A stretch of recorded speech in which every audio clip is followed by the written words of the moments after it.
আয়োজন কেমন করলাম? খুবই ভালো হয়েছে। হ্যাঁ, কোপ্তায় কিন্তু এসন নেই, সরি মোচা নেই। হ্যাঁ সেটা ওরা যে বানিয়েছে তার প্রবলেম। একটা প্রবলেমও বলবে, স্যাটিসফাইড হয় না। আপনারাই কমেন্ট করে বলুন তো কোন ঠাকুরের পুজো দিলে আমি ওকে মানে স্যাটিসফাই করতে পারি। আমাকেই খাওয়া, এই তো খাওয়াচ্ছি, খাওয়ালে ভাবে খুব রান্না করে তো আমি খাওয়াই। তো কি রে তোর কেমন লাগলো? মোচার দামটা কেটে নিই। দই তো ইয়ে দেয়নি, ওপরে কিছু দেয়নি, খোলা। দাদা দইটা বাকি সকলের খাওয়া হয়ে গেছে। এবারে বসবে হলো আমার মা খেতে বসবে, এবারে আমি খেতে বসবো, কারণ আমরা সবার লাস্টে সবাইকে খাই টাই নিয়েছি। এবারে আমরা খাবো। খুব ভালো লাগলো আজকে পুজোটা করে, মানে একটা শান্তি পেলাম, পজিটিভ একটা ভাইবস পেলাম। তো পুজো শেষ হতে হতে প্রায় 4টে বেজে গেছে, এখন খেতে বসেছি। এই ফার্স্ট রেসিপি আছে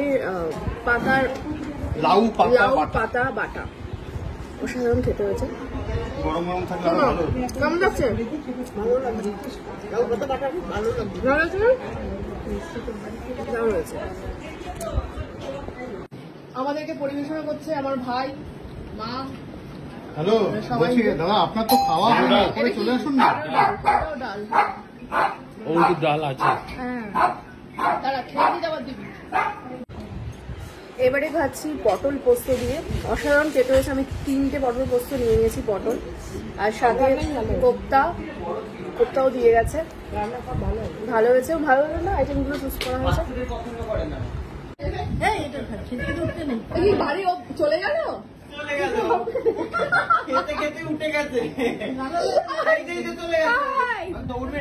কোথায় তুমি? চলে যাচ্ছ কেন? তুমি কি করতে এলে? তাও চলে যাচ্ছ কেন? একটু পোশাক খেয়েছো? আচ্ছা আচ্ছা ঠিক আছে যাও। আমি ভাবলাম কোথায় কিছু না কিছু হবে এখানে। তো ভাই মোটামুটি আমাদের দুজনকে নিজের হাতে দায়িত্ব নিয়ে আজকে খাওয়ালো। এটা হলো সেই ভোগের পরমান্ন প্রসাদ।